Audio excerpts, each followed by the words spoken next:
What did medieval monks actually eat? 14th century diet.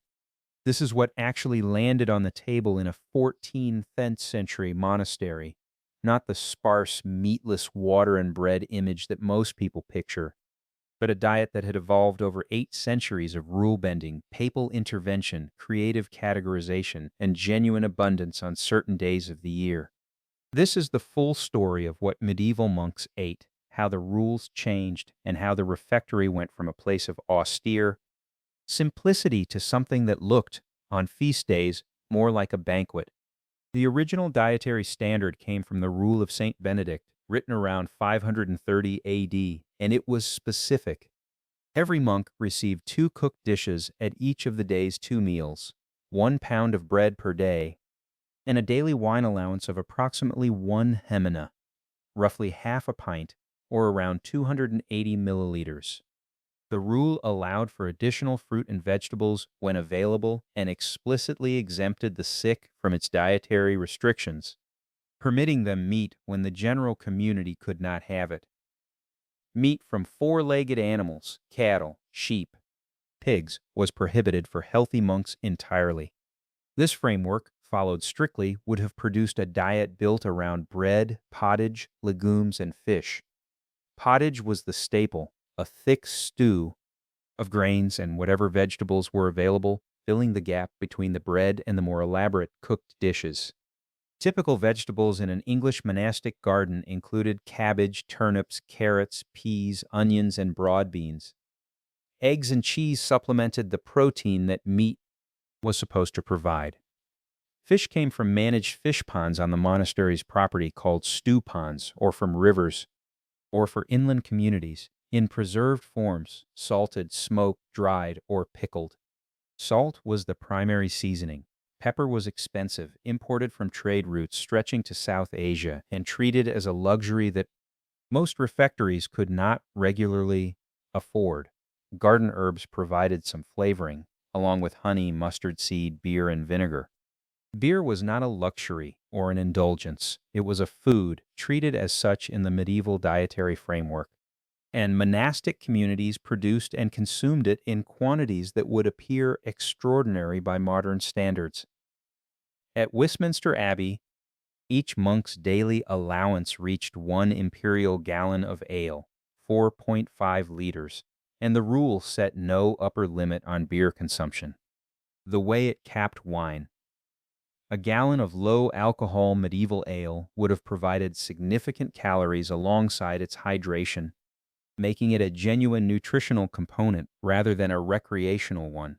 Water supply in medieval communities was unreliable and often contaminated, which reinforced the practical preference for fermented beverages. Wine was the rationed item, and the ration was modest, approximately 10 fluid ounces per day under the rule standard. Benedict acknowledged in the rule itself that wine was not appropriate for monks at all, but conceded that the realities of his era made total prohibition impractical. The story of monastic meat consumption is the story of a rule that spent 8 centuries being argued with, worked around, and eventually largely abandoned. From the 12th century, a system called Pittances began to shift the monastic diet. A pittance was a supplementary dish provided at meals on special occasions, feast days, anniversaries of founders or benefactors. The abbots returned from a journey. Donors left money to monasteries with specific instructions that on a particular date each year the monks should eat something better than usual, and this custom accumulated across generations until feast days carried their own established menus. By the end of the 13th century, pittances had come to regularly include meat, and by the 14th century, a proper monastic feast day could involve 24 separate dishes. Records describe meals that included umbles, the entrails of deer or sheep cooked in ale with breadcrumbs, and spices, tongue and sauce, mutton, poultry, and game. A feast day at a prosperous abbey bore almost no resemblance to an ordinary refectory meal.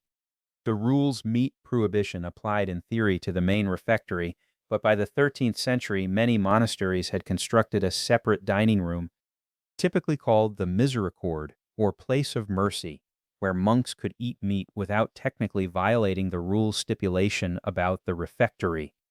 The misericord became increasingly common, and the meals served there increasingly elaborate as the strict dietary standard eroded across the 13th and 14th centuries. The formal accommodation came in 1336, when Pope Benedict XII issued the papal constitution Summi Magistri, published on June 20th of that year. The bull addressed widespread concerns about relaxation of monastic discipline and included provisions for dietary regulation. By this point, meat had already become normalized in many houses, and the formal papal acknowledgement of a structured meat allowance reflected the reality on the ground rather than establishing something new. By the 14th century, records show English monasteries consuming beef, mutton, pork, veal, and suckling pig alongside poultry and game, swan, cygnet, chicken, duck, and goose. The diet that emerged from a century of gradual rule adjustment would have been unrecognizable to Benedict of Nursia and to the monks of the early medieval period who had kept the original prohibition. Fasting remained a genuine constraint throughout the year, even in the more permissive 14th century diet. Lent, Advent, Wednesdays, Fridays, and various vigil days before major feasts all imposed meatless restrictions, and the accumulated number of fasting days across a medieval year meant that fish and plant-based food still dominated the annual total. The fish pond was essential infrastructure, not a garden feature. On the strictest fast days, meals might be reduced to a single dish of bread and water, particularly as a disciplinary measure. The monk who had broken a rule could find himself eating separately from the community on this minimal ration, which imposed both physical discomfort and social isolation simultaneously. The monastic kitchen served the two daily meals in strict order of seniority. Monks sat in their designated places in the refectory, a long hall with benches and tables arranged by rank, while a reader at the elevated pulpit filled the silence with scripture or theological text. The kitchen staff, led by the kitchener, had timed the meal to arrive hot despite the unpredictable logistics of wood fires and stone ovens. Leftovers went to the almoner for distribution to the poor at the gate. The gap between the theoretical diet of the rule and the actual diet of a prosperous 14th century English abbey was substantial. Both versions were real, the stripped-down original, visible in the rules and the fasting calendar, and the evolved reality, visible in the feast day menus, the misericord dinners, and the Vatican's eventual formal acknowledgement that the old prohibition was no longer being observed. What resulted was a dietary culture shaped by the constant negotiation between an ascetic ideal and the practical, social, and economic realities of running a large institution in medieval England. To make what did medieval monks actually eat? 14th century diet feel real. Imagine the monastery before sunrise. When the walls are dark, the yard is cold, and the community is already moving according to rules older than any living brother. The point of this world was not comfort, it was continuity. Every corridor, office, object, and gesture existed because someone before them had decided that prayer could only survive if it was protected by habit, labor, discipline, and money. The first thing a visitor would notice was how organized the place felt. The refectory led toward the kitchen court, while the brewhouse connected the spiritual center to the working heart of the house. Nothing was placed at random. Even when buildings had grown unevenly over centuries, the monastery still tried to behave like a map of Christian order, with the church at the center and practical service spaces arranged around it like organs around a body. That order depended on people with sharply different duties. The sailorer carried authority, but cooks and lay brothers often made the daily machinery work. Gardeners handled tasks that choir monks might barely see, and hungry novices revealed how closely the monastery was tied to the outside world. Medieval monastic life was communal, but it was never socially flat. Rank-shaped where a person stood, ate, slept, spoke, and was remembered after death. The material world mattered because it made obedience visible. Ale vats could represent discipline as clearly as a sermon. Bread ovens carried memory. Wooden bowls protected property and boundaries. Salted fish barrels served the body, while honey skeps reminded every monk that holiness was supposed to be practiced through ordinary things. A monastery was not an escape from material life, it was material life arranged to point toward eternity. The 14th century made that arrangement harder to maintain. Bad harvests, war taxation, changing labor markets, and epidemic disease all pressed against religious houses that had once seemed almost permanent. Some monasteries became poorer, others became more bureaucratic and defensive. Many tried to preserve ancient customs while quietly adapting to a world in which rents, wages, mortality, and local resentment no longer behaved the way earlier generations had expected. This is why monastic food and drink cannot be understood as a single custom or curiosity. It touched the monastery's schedule, its finances, its architecture, and its reputation. A decision made in the chapter house could change what happened in the kitchen. A shortage in the grange could affect the refectory. A dispute at the gate could become a legal entry in an account roll. Inside the walls, spiritual life and administration constantly leaned on each other. The documentary evidence is fragmentary, but it is not silent. Dietaries show how officials counted, corrected, and justified decisions. Brewery accounts preserve the language of obligation. Fish pond remains let historians reconstruct spaces that have lost their roofs. Screens and painted surfaces. Monastic customaries reveal the small details that grand narratives often miss. The result is a world that can be studied through stone, ink, bone, soil, and habit. A normal day brought the subject down from theory into tired bodies. Bells interrupted sleep. Cold floors met bare or sandaled feet. Voices rose in chant before breakfast. Hands lifted tools, books, bowls, keys, or spades. The same brother might pray with intense devotion in one hour and argue over supplies in another. Medieval monks were not symbols moving through a perfect religious machine. They were human beings trying to live inside one. The emotional tone of that life was quieter than modern imagination often allows. Devotion did not always look like ecstasy. Fear did not always look like panic. Authority did not always shout. A bowed head, a careful hand, a delayed answer, or a tired walk through the cloister could carry the whole weight of the institution. The monastery trained people to control their expressions, but it could not remove exhaustion, ambition, irritation, grief, or hope. The surrounding village understood the monastery in practical terms. It was a landlord, employer, lender, customer, court, school, hospital, granary, and sacred destination. Some locals depended on it for alms or work, others resented its privileges. Tenants might bring grain, wool, fish, rents, complaints, or lawsuits to its officers. The walls separated monks from lay society, but they never fully cut the monastery off from the economy that fed it. Women also belonged in this story, even when surviving records preserve them unevenly. Nunneries followed their own versions of enclosure: discipline, estate management, manuscript use, hospitality, and prayer. Noble women could become patrons, widows could retire near religious houses, and female servants often worked in outer spaces connected to large institutions. A history of medieval monastic life that only imagines men in choir stalls misses part of the social world that made the system possible.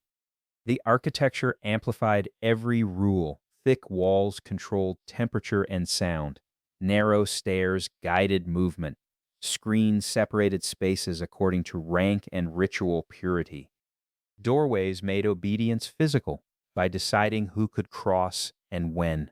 Light from high windows could make a church feel otherworldly, but the same complex still needed drains, kitchens, storage rooms, latrines, workshops, stables, and roofs that did not leak during winter rain. When historians describe monasteries as wealthy, that wealth should not be pictured only as treasure. It was stored in land, rights, animals, tools, harvests, rents, mills, fish ponds, books, roofs, and legal privileges. A monastery could be rich in property and still short of ready cash. It could own many acres and still struggle to repair a damaged wall. Medieval wealth was powerful, but it was often slow, local, seasonal, and bound to obligations. Conflict entered through small doors, a missing key, an unpaid rent, an undisciplined novice, a sick cellarer, a forged document, a spoiled harvest, or a rumor about misconduct could disturb the whole community.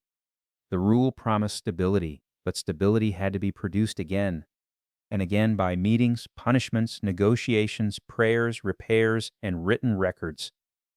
The calm surface of monastic life was the result of constant maintenance. The same is true of knowledge. Monasteries preserved learning, but they also filtered it. Books were copied because someone valued them, paid for materials, assigned labor, and protected them from damp, theft, fire, and insects. Medical recipes, estate accounts, sermons, saints' lives, legal privileges, and musical notation all survived through institutions that had reasons to keep them. What remains from the Middle Ages is partly a record of what monasteries chose to remember. There were limits to the ideal. Monks could be lazy, proud, frightened, corrupt, generous, brilliant, lonely, or deeply sincere. Abbots could be holy reformers or ambitious managers. Lay brothers could sustain a house and still be treated as socially inferior. Guests could receive charity and still be ranked by status. The monastery preached humility, but it operated in a society obsessed with hierarchy, land, lineage, and visible honor. Food inside the monastery was never only food. It was discipline, medicine, economy, and theology served at the same table. That is the key to avoiding both romantic myth and cheap scandal. The monastery was neither a peaceful museum nor a secret dungeon by nature. It was a living medieval institution capable of beauty, discipline, exploitation, care, bureaucracy, learning, and fear, sometimes in the same week and sometimes in the same room. By the late 14th century, many houses were living with the consequences of plague and demographic shock. Fewer workers meant higher wages outside the cloister and more pressure on estates that depended on customary labor. Recruitment could become harder. Buildings designed for larger communities could feel oversized. Old routines continued, but the people performing them knew that the world beyond the gate had changed in ways no customary could fully solve. That pressure makes the subject more interesting, not less. What did medieval monks actually eat? 14th century diet shows a society trying to turn belief into durable practice. It reveals how medieval people measured time, controlled bodies, organized labor, stored value, handled danger, and explained suffering. It also shows how much of daily life happened in the gap between an ideal written in Latin and the stubborn realities of mud, hunger, illness, weather, money, and tired hands. If we could stand there for one quiet minute, the scene would not feel like a fantasy version of the Middle Ages. It would smell of smoke, damp wool, wax, bread, herbs, ink, animals, and stone after rain. It would sound like bells, sandals, pages, hinges, water, and low voices. And beneath all of it would be the central rhythm of the monastery, repeated prayer holding together a complicated human machine. The final lesson of what did medieval monks actually eat? 14th century diet is that medieval monastic life was built from details. No single detail explains the whole institution, but together they show how a religious community tried to survive across generations. Stone gave it shelter, rules gave it shape, land gave it income, memory gave it authority, and daily repetition gave it the feeling of permanence even when the century around it was unstable. Another way to see what did medieval monks actually eat? 14th century diet is through timekeeping. Medieval people did not experience the day as a neutral sequence of hours. Bells divided attention, and each division carried a duty. In the monastery, time was claimed before the individual could claim it for himself. That made food discipline and production feel less like an occasional activity and more like a permanent condition, something that shaped memory through repetition. The cellarer had to think about the subject in practical terms. Ideals mattered, but someone still had to decide who held the key, who carried the message, who repaired the damage, who paid the worker, who apologized to the patron, and who corrected the mistake. Medieval administration was often slow and personal, but it could be surprisingly exact when property, obedience, or reputation was at stake. Inside the kitchen yard, the difference between a rule and a lived experience became obvious. A rule could be written in a few lines, but living it required brewing, baking, salting, gardening, and measuring portions. It required patience when the body was tired, clarity when records were confusing, and humility when a younger or lower ranking person had to do work that kept the whole house alive. There was also a seasonal rhythm. Winter made stone rooms bitter and shortened useful daylight. Spring brought mud, lambing, repairs, and new agricultural calculations. Summer offered long working days, but also heat, flies, and the danger of spoiled food or sickness. Autumn brought rents, harvests, storing, brewing, slaughtering, and accounting. The monastery looked timeless, but its workload changed with the weather. Sound shaped the experience as much as sight. The bell did not merely announce prayer, it controlled movement across the entire enclosure. Footsteps in a cloister could reveal whether a brother was late. A cough in choir could expose weakness. The door latch in the night could become suspicious. Even silence had texture, because a silent community still produced the noises of labor, illness, hunger, and discipline. The danger of shortage or spoilage explains many choices that may seem excessive now. Medieval communities had fewer buffers against breakdown. A lost document could threaten income. A damaged roof could ruin stored grain. A sick official could leave accounts unfinished. A scandal could reduce donations. A failed harvest could turn charity into triage. In that context, strict procedure was not just conservatism, it was a survival tool. The outside world entered through negotiation. Millers, fishermen, brewers, and tenants did not simply admire the monastery from a distance. They bargained with it, depended on it, complained about it, and sometimes feared it. The gate was therefore more than an entrance. It was the place where enclosed religion met hunger, debt, labor, travel, law, and local memory. Objects carried authority because so much of medieval life depended on physical proof. A wooden bowl could settle a question that no spoken memory could settle. A seal could make an order travel beyond the person who gave it. A written list could outlive the monk who wrote it. A stored tool could preserve a technique. The monastery survived partly by turning trust into objects that could be checked. Modern viewers often look for the most dramatic image, but the deeper story is usually in maintenance. Someone swept the floor before a ceremony. Someone trimmed the lamp. Someone counted loaves, folded cloth, patched a shoe, sharpened a knife, aired a book, cleaned a drain, or carried water. Without that hidden work, the famous rituals of medieval monastic life would have collapsed within days. The evidence from dietaries and household accounts asks for patience. It rarely gives a perfect scene. Instead, it offers a rent payment here, a correction there, a broken wall, a missing servant, a purchase of candles, a note about discipline, or a complaint about behavior. Put together, those fragments reveal a dense human system where holiness was pursued through countless practical decisions. The atmosphere would have been unmistakably physical. Malt, smoke, vinegar, fish brine, and warm bread. The medieval monastery was not clean in a modern, clinical sense, but it was ordered according to its own priorities. Some spaces were washed, swept, and guarded with care.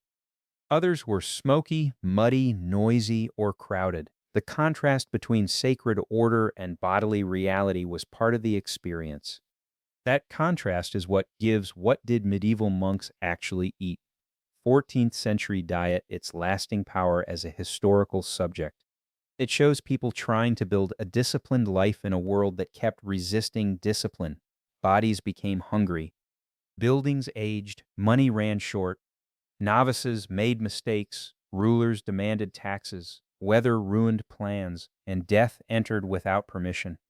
Still the bell rang, the office began again, and the community tried to continue.